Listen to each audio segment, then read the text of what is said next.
You choose the Titan. Michael. Ooh. Lobster and butter. Lobster and butter. Ah, I remember this day. I'm making lobster scampi with turnip spaghetti. Oh, I like that.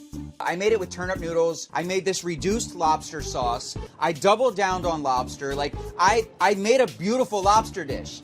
Scott threw his in the deep fryer. Like, come on. Please welcome Chef Jonathan Waxman.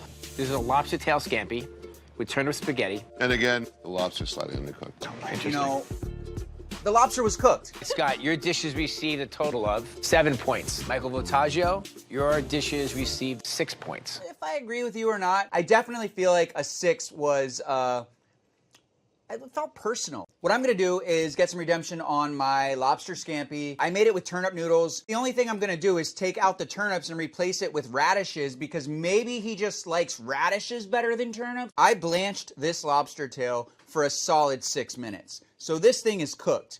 Now, I wanna get this lobster out of the shell. Smash it, flip it, and that meat just comes right out. And that's how you know that this lobster is cooked. Looks pretty cooked to me.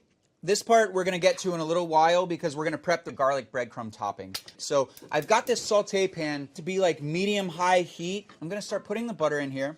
Get it nice and brown and frothy. 1 clove of garlic, smash it, throw that in. And this butter will tell you when it's ready. I mean, it's brown butter. Now you can see all these bits of milk solids. Got a spoon here, you can sort of release some of that.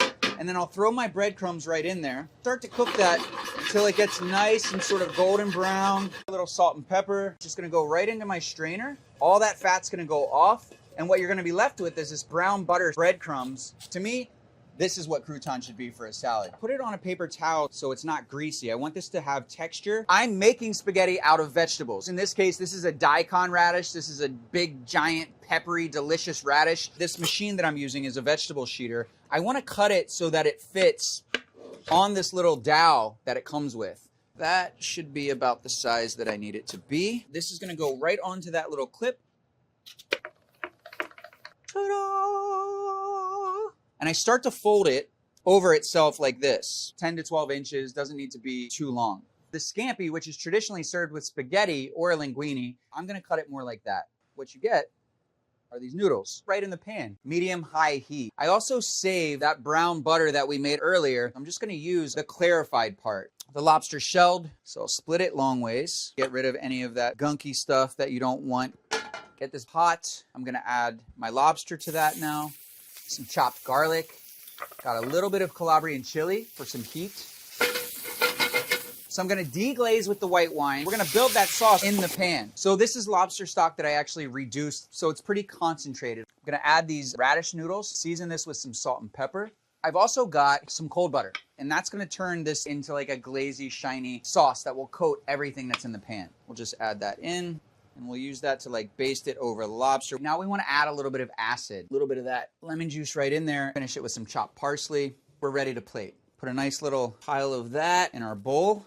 Put that lobster in there. One thing that is incredible about any scampi is that pan sauce that you've created. Spoon all of this into our dish. And then last but not least, these brown butter breadcrumbs are incredible. Let's just give it a taste. Lobster's tender. Wait, let me check the... Oh, perfectly cooked. Okay. That is not a 6. That's like a 60. My only critique is I should have made a bigger one for myself.